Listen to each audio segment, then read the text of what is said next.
burnout. वास्तविकता में होता क्या है थकना? It is something that you are really done with your day-to-day activities. वो ऐसी अवस्था होती है रोजमर्रा की जहां पर आप हार मान जाते हैं कि अब और नहीं हो सकता। Amen. Amen. We sometimes call it as exertion, हम उसको कभी-कभी बहुत थक के हार जाने को भी बोलते हैं tiredness. और कि आपको बहुत कमजोर हो गए But परिश्रम करते there is करते। thin line difference between burnout and tiredness.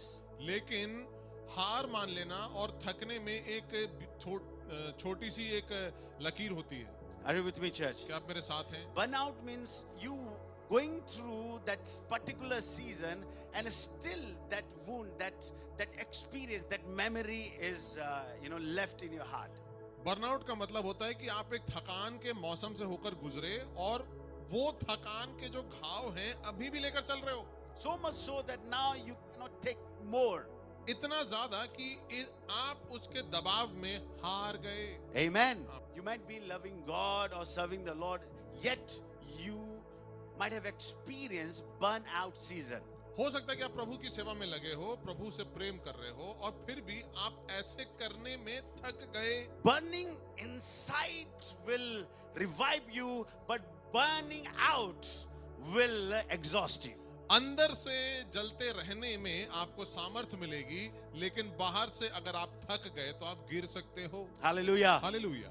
With good smile, with good clothes, we come to church. Nobody can make out that this particular sister or that particular brother is going through burnout season. बड़ी अच्छी मुस्कुराहट, बड़े सुंदर कपड़े पहन के आप आते हैं कलीसिया में, किसी को पता भी नहीं पड़ता कि आप थकावट के मौसम से गुजर रहे हो। Last Sunday we discussed about Esau.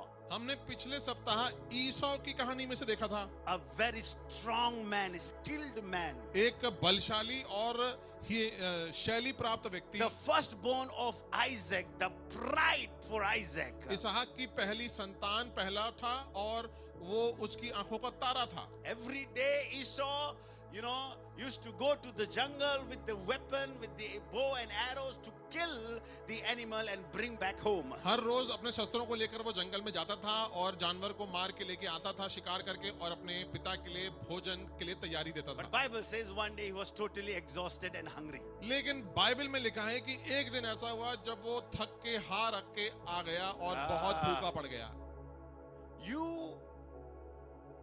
You can be hungry but not exhausted. आप भूखे हो सकते हो लेकिन थक के हार नहीं सकते। Amen. आमीन। There is no link between being hungry and exhausted.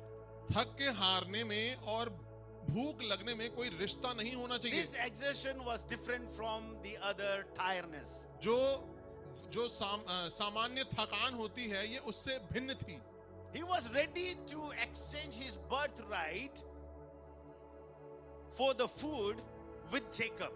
अपने पहलौठे होने का अधिकार और आशीष को वो देने के लिए तैयार था, एक अच्छी भोजन वस्तु जो याकूब बना के लाए उसके लिए। In fact, he exchanged that birthright with a bowl of soup. और उसने लाल रंग के सूप से, शोरबा से उसने एक्सचेंज कर लिया अपना पहलौठे का अधिकार।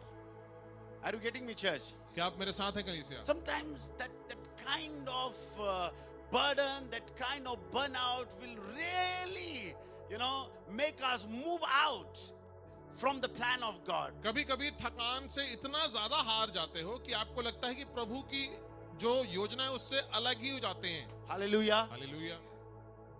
So we must recognize that where we are tired, where we are hungry, or literally burnt out. इसीलिए हमें जानना, सचेत रहना जरूरी है कि कहां पर हम थक रहे हैं, कहां पर हम थक के हार रहे हैं और कहां पर हम। What enemy can do is, जो शत्रु है वो क्या कर सकता है? he cannot directly mess up with us. वो आपको गिराने के लिए सीधा प्रहार नहीं करता। But he will try to create the atmosphere where you will be exhausted. लेकिन वो ऐसा वातावरण बनाएगा कि आप हार के थक के एकदम अपने आप को छोड़ दोगे। So when you are exhausted, even to do life will be great struggle.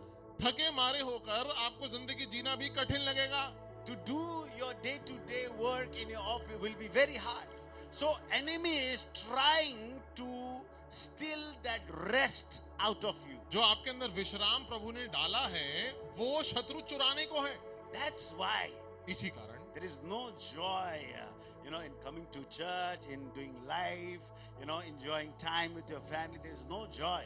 कलीसिया आने में, जीवन को बिताने में, परिवार के साथ समय बिताने में कोई आनंद नहीं रहता, Because you are running all the time. क्योंकि पूरे समय भागते रह रहे हो, You are in a hurry. हर समय तेजी में हो, जल्दी में हो।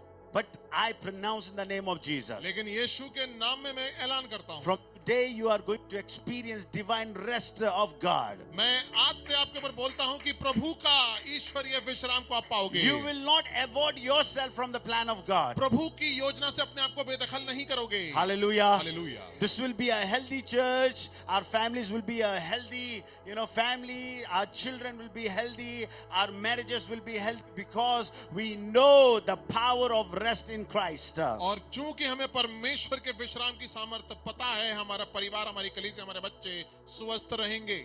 Amen. आमीन। That's why, again and again you face defeat. इसीलिए बारंबार आप हार का सामना कर रहे हो, Because your strength is exhausted. You have not revived the strength to fight the enemy. क्योंकि शत्रु से लड़ने की जो ताकत है उसको आपने तरोताजा किया ही नहीं। So when you face warfares in your life, जब जिंदगी में युद्धों से घिरे हुए हो, and if you are already exhausted, पहले से अगर थके मांदे हो, you will not be able to fight the enemy. तो शत्रु से लड़ नहीं पाओगे। You will not be able to understand the strategies of enemy. शत्रु की जो नियुक्तियां हैं उसको नहीं समझ पाओगे। Hallelujah. Hallelujah. Because you are already weak from inside. क्योंकि अंदर से पहले से कमजोर हो। But I thank the Lord we have God, लेकिन मैं प्रभु का धन्यवाद करता हूं कि हमारे साथ परमेश्वर है, who is a true vine. वो एक सच्ची दाखलता है। And when we are connected to him like a branch, और जब हम उसके साथ दाख के साथ एक लता के समान हम जुड़े हुए nobody हैं, can uproot us. तो हमें कोई जड़ से अलग नहीं कर सकेगा। Hallelujah. Hallelujah. Nobody can uproot us. हमें कोई जड़ से अलग नहीं कर सकता। See, in this new, era, now people are moving from handwork to machine work. तो इस नए युग में लोग हाथों के काम से ज्यादा तवज्जो दे रहे हैं मशीन के कामों में। AI का जमाना है, Yes. right? Everything is now automatic. हर चीज अब स्वचालित है, अपने आप से चलती है। So machine can work more than us तो मशीन जो है वो इंसान के हाथों से ज्यादा तेजी से काम कर सकती है and can give more product. और ज्यादा उसका फल निकल सकता है। I tell you one thing. एक बात बता दूं आपको, God has not created us like a machine. परमेश्वर ने हमको मशीन के समान नहीं बनाया, He created us in His likeness. उसने हमें अपने तरीके से अपनी छवि में बनाया है। Amen. Amen. Machine cannot give birth to machine. Machine जो है एक और मशीन को नहीं जन्म दे सकती, Machine cannot be fruitful. Machine फलवंत नहीं हो सकती, But we can, give birth to our likeness. लेकिन हम अपनी छवि में पैदा कर सकते हैं। We can multiply and be fruitful. हम गुणा कर सकते हैं और फलवंत हो सकते हैं। In this year of covenants, आज इस साल शासन के में may you multiply and be fruitful in the land of living. आप जीवितों की भूमि में गुणा हो सको और आप फलवंत हो सको। Somebody shout hallelujah. कोई है जो जोर से हालेलुया चिल्लाएगा। Amen. आमीन। So remember, people of God, that as I said, last Sunday, that you are responsible for your own vineyard. तो जैसे मैंने पिछले सप्ताह ही बताया था, स्मरण दिला दूं कि आप अपने बागीचे के खुद रखवाले हैं। Solomon, chapter number 1, verse number 6, the second part. It says, they made me keepers of their vineyards, but my own vineyard I have not kept. श्रेष्ठ गीत की किताब पहला अध्याय और उसकी छठी अध्याय आयत में लिखा है, उन्होंने मुझको दाख की बारियों की रखवालिन बनाया, परंतु मैंने अपनी निज दाख की बारी की रखवाली नहीं की। You are very good in supporting others. आप दूसरों की मदद करने में निपुण हैं। You are very good in charity. आप दूसरों की सहायता करके भले काम करने में निपुण हैं। Praise God. प्रभु की स्तुति हो। They kept me to guard their vineyards. उन्होंने अपनी खुद के जो बगीचे थे उनकी रखवाली करने के लिए मुझे नियुक्त किया था, But I failed to, keep my own. लेकिन मैं अपने खुद का जो मेरा बगीचा था मैं उसकी ही रखवाली नहीं कर पाई। So we are responsible person for our own vineyard. तो मैं अपने खुद के बगीचे का रखवाली करने वाला हूँ। Guard your vineyard. अपने बगीचे की रखवाली खुद करो। Guard your vineyard. अपने बगीचे की सुरक्षा खुद करो। Turn with me to Matthew chapter number 11 verse number 28. अब मेरे साथ निकाले मत्ती रचित सुसमाचार 11 अध्याय और 28 आयत। Yes. Come to me, all who labor and are heavy laden, and I will give you rest. हे सब परिश्रम करने वालों और बोझ से दबे हुए लोगों, मेरे पास आओ, मैं तुम्हें विश्राम दूंगा। Oh, this is the great invitation from the Lord. प्रभु की ओर से बड़ा निमंत्रण है That if you are burdened, कि अगर आप बोझ से दबे हुए हो, if you are weary, अगर आप थके हुए हो, Jesus said, come to me. यीशु ने बोला मेरे पास आओ। What we do is when we are weary, when we are burdened, first thing that we do is we leave Jesus. Compromise with our prayer life. सबसे पहली चीज जो हम थक के मारे होकर करते हैं वो है प्रभु से अपने प्रार्थना के जीवन से कट लेते हैं। But the more you get weary, the more you feel that you are burning out, run to Jesus. लेकिन जितना ज्यादा आप थकावट महसूस करेंगे आप उतनी ही ज्यादा तेजी से प्रभु की ओर दौड़ें। One place is open for us. We have the access 24/7 is the feet of Jesus. एक जगह की अनुमति हमारे पास हर समय उपलब्ध है, वो है यीशु के चरणों में। Hallelujah. Hallelujah. So run to Jesus at any point of time. तो जिंदगी के किसी भी लम्हे में यीशु के चरणों पे दौड़ें। Hallelujah. Hallelujah. When you are broken, run to जब Jesus. टूटे हो यीशु के पास जाओ। When you are blessed, run to जब Jesus. आशीष पाई है यीशु के पास जाओ। Hallelujah. Hallelujah. Because that is the secured place for you and I. क्योंकि वो आपके लिए और मेरे लिए एक सुरक्षित जगह है। Amen. आमीन।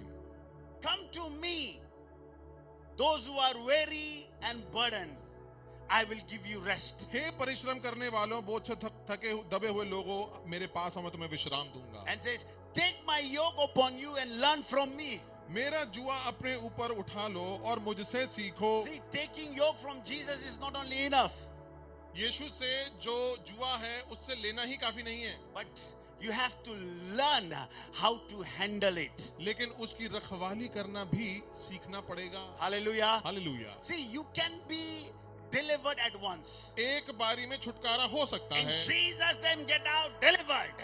यीशु के नाम में बाहर निकल जा, आपका छुटकारा हो गया। But to experience freedom, लेकिन आजादी को महसूस करना, you need to preserve that deliverance. उस छुटकारे को सजो करके रखने वाली बात है। Deliverance can happen at one time, but freedom is process. जो छुटकारा पाना है वो तो एक बारी में हो सकता है, लेकिन आजाद रहना एक लंबी प्रक्रिया है। You need to continue learning how to handle the yoke of Christ. मसीह के जुए को पकड़कर चलना वो सीखना पड़ेगा निरंतर। Are you with me, church? क्या आप मेरे साथ हैं? We need to learn how to dwell at the secure place where the Lord has prepared for us. जो जगह प्रभु ने हमारे लिए सुरक्षा के लिए रखा है वहां पर बने रहना सीखना पड़ेगा। Amen. आमीन। So take the yoke from Christ तो प्रभु से जुआ लें and learn from Him. और उससे सीखें। Why he's saying this? ये ऐसा क्यों कह रहे हैं? You know, Bible says, Bible कहती है, Jesus said, यीशु ने कहा, in this world you will have trials and tribulations. इस संसार में तो तुम्हें नाना प्रकार की पीड़ाएं उठानी But पड़ेंगी, take heart, लेकिन हिम्मत बांधो, I have overcome the world. मैंने संसार को जीत लिया है। That means if we relate this thing to this verse, Matthew chapter number 11, this tells me that when we learn from Jesus, we will learn to be an overcomer. तो मत्ती रचित सुसमाचार And उसके overcomer. 11वें अध्याय की इस आयत से हम ये सीखते हैं कि अगर हमने यीशु की सी चाल चलना सीख लिया तो हम विजयी हो सकते हैं हमेशा। When we fail to take care of ourselves, जब अपनी खुद की रखवाली नहीं कर पाते हैं, that is the point where we start getting burned out. तब वो समय आता है जब हम थक के हारना शुरू हो जाते हैं। The cause of burnout sometimes may be because of self-reliance. कभी-कभी थकावट का एक और कारण होता है, वो है खुद ही पर भरोसा रखना। Not God, but self-reliance. अपनी चीजों पर भरोसा जो खुद की बिछाई हुई हैं, उस पर भरोसा जताना, ना कि प्रभु पे। I want to prove that I am anointed. I want to prove that I am, great. मुझे तो साबित करना है कि मैं महान हूँ, मुझे साबित करना है कि मैं ये कर सकता हूँ. I want to prove that I am the best husband. मुझे तो साबित करना है कि मैं सबसे सक्षम पति हूँ. I want to prove that I am the best employee. मैं ये साबित करूंगा कि मैं सबसे अच्छा काम करने वाला हूँ. Trying hard to prove yourself. बार बार साबित करने के लिए होड़ में पड़ना, जतन करते रहना. See, the result of self-reliance are two. दो परिणाम होते हैं खुद पर भरोसा जताने के लिए. If you fail, अगर हार गए, you will not trust yourself in future. अपने ऊपर आप भरोसा नहीं जता पाएंगे अगली बार. If you are successful, अगर आप उसमें सफल हो गए, उसके बाद घमंड आ सकता है. arrogant person, pride person, आपके अंदर अकड़ आ सकती है. man, the best thing is depend on God. सबसे उत्तम चीज है और आसान चीज भी है कि प्रभु पर भरोसा रखो. He can, help us. वो हमारी मदद कर सकता है. Hallelujah. Hallelujah. I know that when Jesus will bless us, nobody can curse us. मुझे ये पता है कि जब यीशु हमें आशीष देगा तो हमें कोई श्राप नहीं दे सकता. Amen. आमीन. The third cause of, burnout थकावट महसूस करने का तीसरा कारण हो सकता है, may be contentment. वो है कि संतुष्ट रहना. Moses went out of the palace and he started dwelling in wilderness, in desert. मूसा जो था वो महल से बाहर निकला और मरुस्थल में रहने लगा. He met beautiful, girl out there. और उसने मरुस्थल में एक सुंदर लड़की को चाहा. He got married. उसकी शादी हो गई. His father-in-law Jethro gave him the responsibility. और उसके ससुर जेथरो ने उसको एक जिम्मेदारी सौंपी. Bible says that Moses was content of doing things for his father-in-law. Bible कहती है कि मूसा संतुष्ट रहा और उसने सहमति जताई कि ये काम वो बार बार कर सकता है. बस गया उस काम में. I am satisfied in my father-in-law's house. मैं अपने ससुर के घर में संतुष्ट हूँ. When we are content is in Christ. जब हम प्रभु में संतुष्ट होते हैं, that is another thing. वो अलग चीज होती है. But when we are contained with the situation in the wilderness, लेकिन अगर हम मरुस्थल की परिस्थितियों से घिरे होते हैं, that is alarming.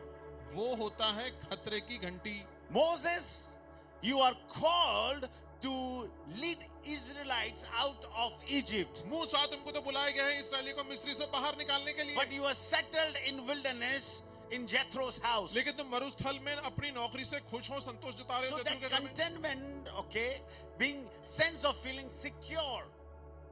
तो उस मरुस्थल की अवस्था में संतोष जताना एक खतरे की घंटी बन सकती है. Oh, Pastor ji, I don't want to take risk.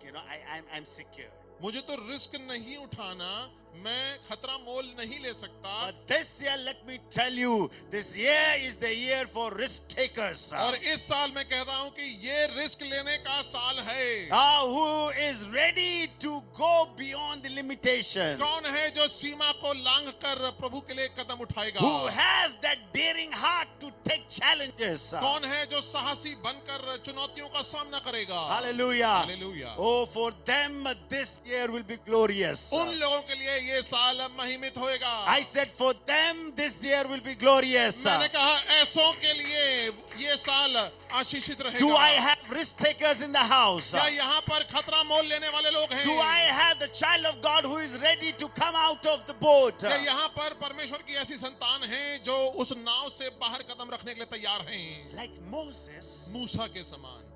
we will not be contained with this small job, with this small, area of security. ये छोटा क्षेत्र जिसके अंदर हम सुरक्षित अपने आप को महसूस करते हैं, उस नौकरी पेशे में सहमति जताते हैं, उससे हम संतुष्ट नहीं रहेंगे. The Spirit of the Lord just, said this to me. प्रभु की आत्मा ने अभी मुझे एक चीज बताई. Listen to me, child of God. प्रभु के लोगों, For the next season, अगले मौसम के लिए some of your friends, some of your circle, people in the circle will not pass that security check and go along with you. आपके साथ वो लोग नहीं जाएंगे जो आपके फ्रेंड सर्कल में हैं, आपके क्षेत्र में जो लोग हैं वो नहीं जाएंगे, उनका सिक्योरिटी क्लियरेंस नहीं होगा। Are you with me? क्या मेरे साथ हैं? They won't receive the security clearance. उनको नहीं मिलेगा वो सुरक्षा का मोहर Hallelujah. आगे बढ़ने की। So hallelujah. get ready. God is going to consecrate. God is going to launch you. तो तैयार हो जाए अपने शुद्धिकरण के लिए, प्रभु आपको उड़ान भरने के लिए छोड़ने वाला है। Hallelujah. Hallelujah. So today we're going to learn about the ways to avoid burnout. तो आज हम उन तरीकों को देखेंगे जिसके द्वारा हम थकान से बच सकते हैं। See, burnout doesn't look like a spiritual attack sometimes. थकान कभी कभी हमें आत्मिक युद्ध नहीं लगता। Come on. Wow. Yes. It's okay, na? ठीक है, I'm still anointed. मैं तो अभी भी अभिषिक्त हूँ। It's okay, na? ठीक है, कोई पंगा Family नहीं, is still running good. परिवार तो सही चल रहा है, It's okay. कुछ फर्क नहीं पड़ता, Job चल रहा है. Everything is going smooth. सब कुछ बढ़िया है। So that burnout area sometimes is not located or recognized. तो इस ऐसे आपके रवैये में जो थकान के क्षेत्र हैं वो नहीं दिख पाता। Amen. आमीन। So the keys to avoid burnout, the number one is take time to rest and take time to revive yourself. तो पहली कुंजी है कि थकान से आप बचे रहो, वो है कि विश्राम के लिए समय निकालो और अपने आप को सजो के रखो। See, we consider rest or sleeping is the good way to revive your body strength. हमें लगता है कि हाँ, सोकर विश्राम करके शरीर के बल को आप तरोताजा कर सकते हैं। Sometimes doctor will suggest you to take, proper rest. कभी-कभी डॉक्टर लिख के देता है कि आप रेस्ट करें, विश्राम करें इतने दिन तक। Rest is the good medicine. और जो विश्राम होता है वो अच्छी खुराक होती है। So likewise in the spirit also, you and I need to, take rest. इसीलिए आत्मा में भी आपको विश्राम करना जरूरी है। See, taking rest means I keep the Bible away. I will not pray. I will not, fast. You are resting. विश्राम का ये मतलब नहीं कि बाइबल प्रार्थना आप अलग रख दो। Rest means surrendering everything at the feet of Jesus. विश्राम का मतलब है अपने सारे बोझों को प्रभु के समक्ष लेके आ जाओ। Come to me and give your burden, give your things. I'm going to handle it and I'm going to give you rest. आए बोझ से थके हुए लोगों, मेरे पास आओ, अपना बोझ मुझ पर लाद दो, मैं तुम्हें विश्राम दूंगा। Hallelujah. Hallelujah. So take rest. तो- Take enough rest. तो विश्राम लें। See, it's not that all the time fight, warfare, ho rababa, shando, roboya. I cancel you, I break, I eliminate, I paralyze you. Yeah, it's okay. Every time you're going through warfare, but you and I must know this art to take rest in the Lord. आप हर समय युद्ध की भूमि में हो सकते हैं, आप अन्य भाषा बोलकर शत्रु को मार गिराकर आप उसमें बने रह सकते हैं, लेकिन आपको ध्यान में रखना है कि आपको विश्राम करना भी जरूरी है। Do not let anything, oppress you. आपको कोई सताए, इसकी अनुमति किसी को मत दो। Do not take that pressure. उस दबाव को जबरन अपने ऊपर मत लो। Be at rest. विश्राम में रहो। Don't think that it is out of your, capacity. ये मत समझो कि ये मैं तो कर ही नहीं सकता, मेरे अंदर तो ये करने की क्षमता ही नहीं है। Bible says God will never put you in a situation which is out of your control, Bible ये out कहती of है, your capacity. बाइबल ये कहती है कि आप जो चीज करने के सक्षम नहीं है, प्रभु कभी ऐसी चीज आप पर नहीं ला देगा। If you are going through hard season, know that you are anointed to handle it. अगर आप कठिन समय से होकर गुजर रहे हो तो जान लो कि आपके पास मस्सा है उस पर जय पाने का। Take rest and at the feet of Jesus, let him revive you. यीशु के चरणों पे विश्राम करो और उसको अनुमति दो आपको बेदार करने के लिए। Amen. आमीन। Number 2 point is, दूसरी चीज है, know when to say no. ना कहने को जान लो कि कब ना कहना है। In certain area, कुछ चीजों में you need to learn how to say no. आपको सीखना होगा ना कब कहना है। बॉस ने बोल दिया, see this is the project, this is the deadline. आपने ना इधर सोचा ना उधर सोचा, सीधा बोल दिया yes. आप उस yes के चक्कर में अपने पूरे महीने घर के माहौल खराब करे, अपने हेल्थ खराब करे. What is the use of that saying yes? उस हाँ बोलने का उस समय क्या लाभ मिला आपको? yes के चक्कर में आपके बॉस आपसे रूठ. So you must know when to say no. इसलिए जान लो कि ना कब कहना है। Third key is examine whether you are serving your purpose with the reason. Like, we are serving with the reason or the purpose. तो आप तीसरी चीज ये है कि जांच लें कि क्या आप उस कारण का काम कर रहे हो या उस उद्देश्य के लिए काम कर रहे हो। You must know why you are doing this, why you are, so much connected. तो आपको जानना जरूरी है कि आप क्यों ये कर रहे हैं, क्यों आप जुड़े हुए हैं ऐसी अद्भुत मस्से से। So don't just run because you were asked to run. तो इसलिए मत दौड़ो क्योंकि आपसे बोला गया अभी दौड़ लगानी। Do not just do work because you are asked to do.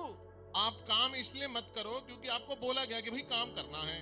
Your faithfulness तो आपकी विश्वास योग्यता to the house of the Lord परमेश्वर के भवन के लिए will determine वो ये बात जाहिर करेगा your fruitfulness in His kingdom. उसके राज्य में आप कितने फलवंत होते हैं। Hallelujah. हालेलुया। Number 4, चौथी चीज, check you aren't serving outside your area of gift.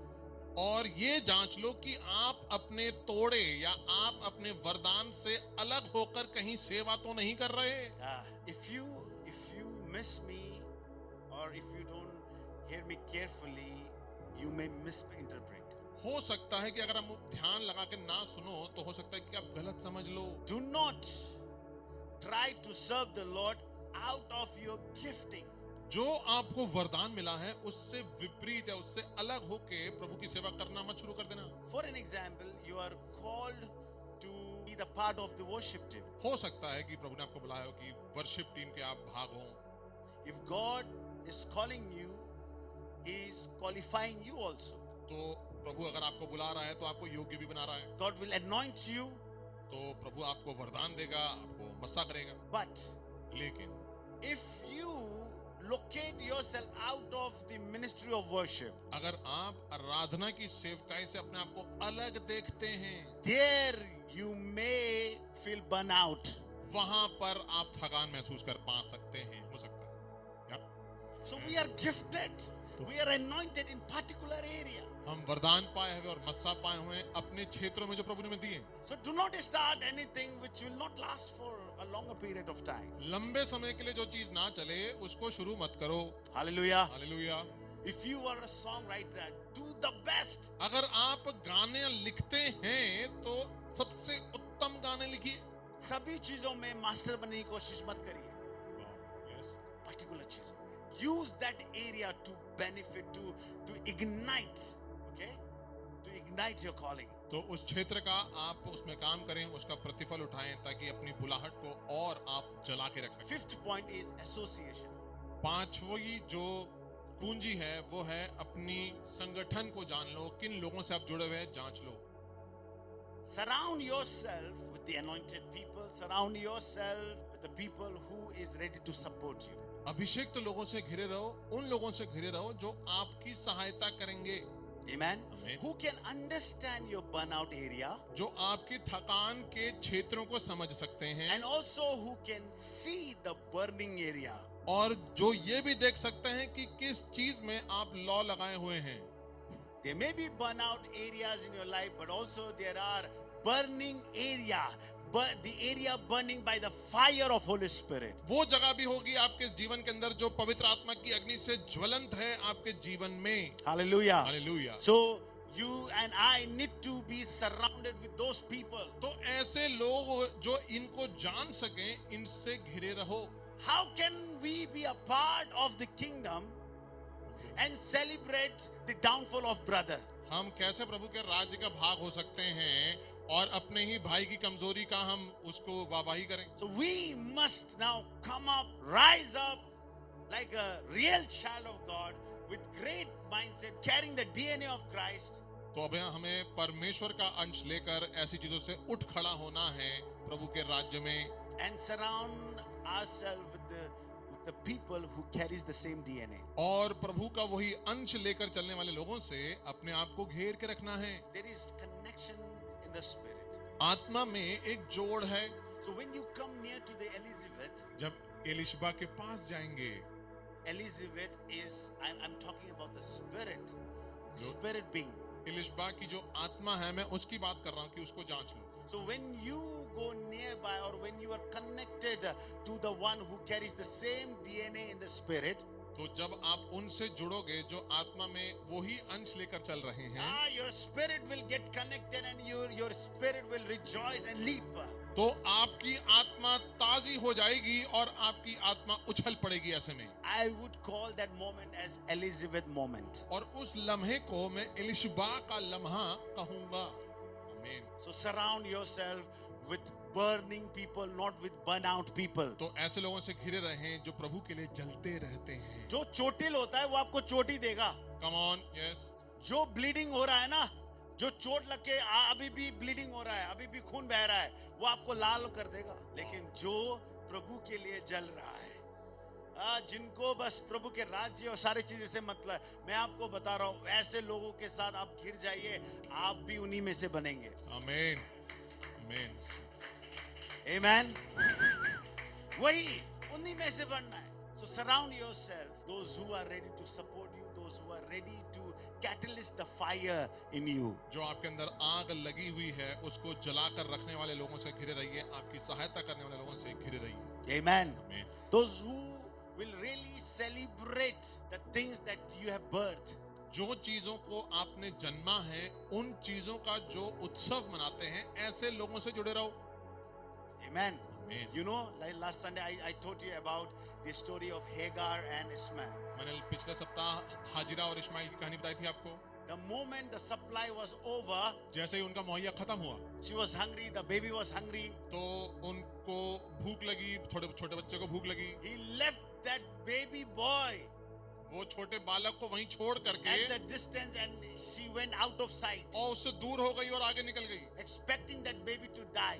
इस उम्मीद में कि बच्चा मर जाएगा. When you are exhausted, you even leave behind what you have given birth. जब थके मारे होते हो तो उन चीजों को भी छोड़ देते हो जिनको आपने जन्म दिया है. How can a mother leave her own son अपने ही पैदा किए हुए बच्चे को कैसे एक माँ छोड़ सकती है? when everything gets exhausted? लेकिन जब सारा जो ताकत है निकल जाती है, हार के हो जाते हो. Behind everything what has been birthed out of you, जो भी चीज आपके अंदर से जन्म होके निकली हैं उनको भी छोड़ देते and you will run away. हो और आप भाग जाते हो. Amen. Amen. But you got to be with those people who will really take care of what you have birthed. लेकिन आपको उन लोगों से घिरे रहना है जो उसको सजो के रखेंगे जिन चीजों ने आपने जन्म दिया है, Will really help you जो आपको वाकई में सहायता करेंगे to take care of the things that you have birthed. उन चीजों की जिन चीजों को आपने जन्म दिया है. Lift up your hands and say, Lord, अपने हाथ को उठा के बोलें, प्रभु help me to locate my surrounding. मुझे अपने इर्द गिर्द प्रभु जांचने दो, ढूंढ निकालने दो अपने लोगों को.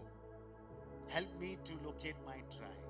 मुझे अपने गोत्र को ढूंढ निकालने में सहायता कीजिए. In Jesus' name. यीशु के नाम से. Amen. आमीन. Turn with me to the book of Hebrews chapter number 12, verse number 12 and 13. मेरे साथ निकालें इब्रानियों की पत्री 12 अध्याय और 12 और 13 आयत. Therefore, lift your dropping hands and strengthen your weak knees and make straight paths for your feet, so that what is lame may not be put out of joint but rather be healed. इसलिए ढीले हाथों और निर्बल घुटनों को सीधे करो और अपने पांवों के लिए सीधे मार्ग बनाओ कि लंगड़ा भटक ना जाए पर भला चंगा हो जाए. Hallelujah. Hallelujah. It's time to lift the dropping hands. निर्बल जो ढीले हाथ हैं उनको उठाने का समय आ गया. God is looking for those people who can lift up their hands to the Lord and declare victory. प्रभु उन लोगों को ढूंढ रहा है जो हाथों को ऊपर उठाकर रखेंगे और विजय की गूंज करेंगे. Let me pronounce, your hands will never be weak. मेरे को ऐलान करने दे कि आपके हाथ कभी कमजोर नहीं पड़ेंगे. Hallelujah. Hallelujah. May there be strength in your knees. आपके घुटनों में बल आए. You will not stumble. आप गिरेंगे नहीं, You will लड़खड़ा not के. shake. आप हिलेंगे नहीं, But you will gain strength. आप of the Lord. प्रभु की सामर्थ को पाएंगे। Hallelujah. Hallelujah. So never leave burnout area unattended. आप जो थकान के क्षेत्र हैं उनको छोड़ मत देना।